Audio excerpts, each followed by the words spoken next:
Welcome back to Fantasy Hockey Picks and Bets on the Mayo Media Network for Wednesday, December 15th.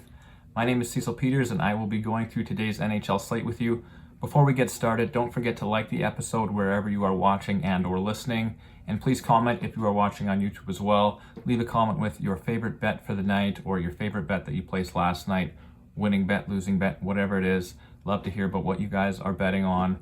Really helps out the show, helps out the views on YouTube. It would be much appreciated.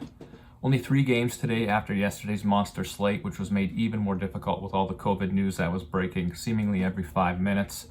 Would assume more of the same today with the COVID, just because it's going through the league so fast right now. But with only 3 games, maybe we get lucky, maybe there's no issues.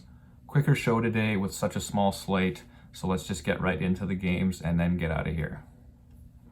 First game is Washington minus 145 on the money line at DraftKings Sportsbook. They're visiting Chicago. Chicago's plus 125. Chicago's slow and boring now, but are they any good? I'm not so sure. At any rate, they aren't complete sibs defensively anymore, which does make them a tad better. But plus 125, even at home, still isn't enough to entice me to bet on them against the Washington Capitals. Washington may get Nicklas Backstrom back. He did travel with the team. He has been skating with the team for a while. He's going to be a game time decision. As per usual, I am recording this the day before, so I'm not 100% sure how early that news is going to break on Wednesday, but you should know well ahead of game time if Nicklas Backstrom is going to be in the lineup for the Capitals. Tom Wilson, another game time decision. He didn't travel to Chicago with the team originally. He's back in Washington testing out his upper body injury. If he's good to go, he's going to make the flight, come to Chicago for the game. Obviously, that would help the Washington offense quite a bit. Like I said, I'm not so sure at the time of recording what the situation is there. Regardless, whenever you're betting on the Washington Capitals, the main focus is Alexander Ovechkin and Evgeny Kuznetsov.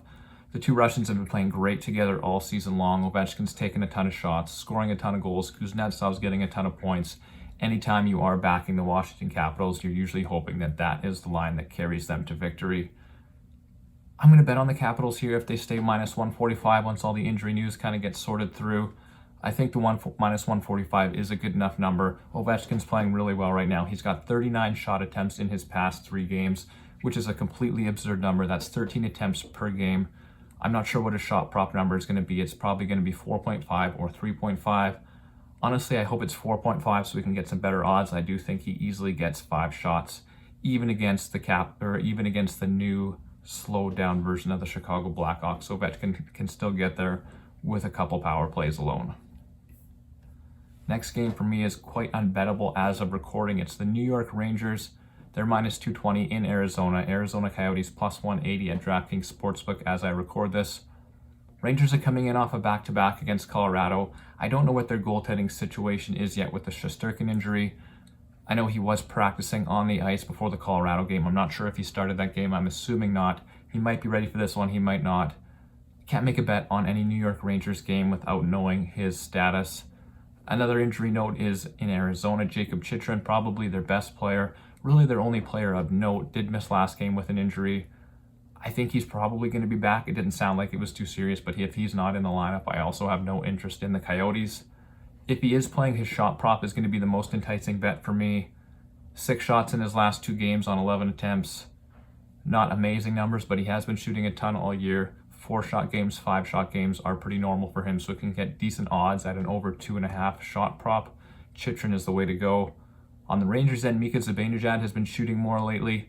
He's a solid shot prop option for me as well. He didn't shoot a bunch to start the year. His line was usually 3.5 to start the year. Most places I've looked at have now dropped that to 2.5 just because he hasn't shot as much, but with 12 shots in his last 3 games, clearly trending back in the right direction, so Zibanejad's a good prop option for me tonight as well. Last game of the night, Seattle Kraken coming in off a back-to-back in Anaheim. Seattle's plus 130, Anaheim the favorites at minus 150. I mean, come on, you know it's the Ducks here for me. The Kraken, for one thing, aren't very good. For another thing, they're on the second half of a back-to-back game, 2 road games in a row. I know there's not a ton of travel with it all being in California, but they did still play last night. The Ducks polished off a decently successful road trip by beating the Blues last game. They're first in the Pacific Division right now, and they just play really solid team hockey. They're a different team with Ryan Getzlaf at center. He plays with Troy Terry on the second line. Some call it the first line. Doesn't really matter. The first line of Trevor Zegras, Rickard Rakell, and Sonny Milano. they're also buzzing right now. They had a really good road trip. Highlight-wise, obviously, with the Zegras to Milano goal from the Buffalo game. Other than that, they were pretty quiet, but I do prefer them at home. Ducks coach Dallas Eakins is able to get them out in more favorable matchups. So with them struggling a little bit the last few games, not piling up the points, Troy Terry piling up a ton of points for the Ducks, I do think the Raquel line will go a bit under-owned, so I would like to go to Zegras, Raquel, Milano on DraftKings, just because they're seemingly that line where at home, they're really good. They get put in all the good situations. On the road, tougher checking assignments. Teams focus on them a little more. So on the road, we're going to focus on the Getzlaf Troy Terry line. At home, it's going to be Trevor Zegras. Those are probably my two favorite lines of the night on DraftKings. I don't usually play two full lines from the same team, even on a small slate, so I likely have to pick. Probably going to lean towards Anaheim 1, but that'll be a game time call for me. Getzlaf unit obviously much cheaper. Troy Terry's shooting a ton lately. He always shoots more with Getzlaf back. We were able to take advantage of it with pretty good odds for a couple of games as he hadn't been shooting without Getzlaf. As soon as Getzlaf was back in the lineup, Terry started shooting a ton. So if you can find decent odds on him over 2.5 shots, I would go there. Zegras and Raquel both haven't been shooting a bunch either, so you're going to get decent odds on them. And like I said, great spot to take advantage of. Because on the road, tighter checking, harder matchups. Back at home, more ice time, more offensive zone situations. Those guys are going to be shooting a ton. Over 2.5 shots for both of them are going to be a locked-in bet for me, probably regardless of odds. As for goalie, it looks like John Gibson's probably going to be out for this one. He did leave a couple of games ago with injury. Doesn't seem too serious, but Anthony Stolarz is a more than capable backup. He's been really, really strong this year. He's probably going to be my DraftKings goalie as long as he gets the start. He's been awesome all year and is a fine play. That's it for today. Yeah, quick video, but with only 3 games, that's really all we have to get into, and I don't want to dive deep into all the COVID issues. None of the teams that have been really ravaged with it are on the slate, at least as of yet. Maybe as we get closer to game time, we'll find out more about these teams, but it seems like they've all kind of avoided it for now. Caps do have a couple players that have been in protocol for a bit that are coming out soon, but nothing related to the recent outbreak. That seems to kind of be traced around the Calgary Flames, who've had some games canceled. They played Carolina and Boston recently. Those two teams are getting affected by it, so I don't think there's going to be much effect to these games. But obviously, who knows? It travels so fast.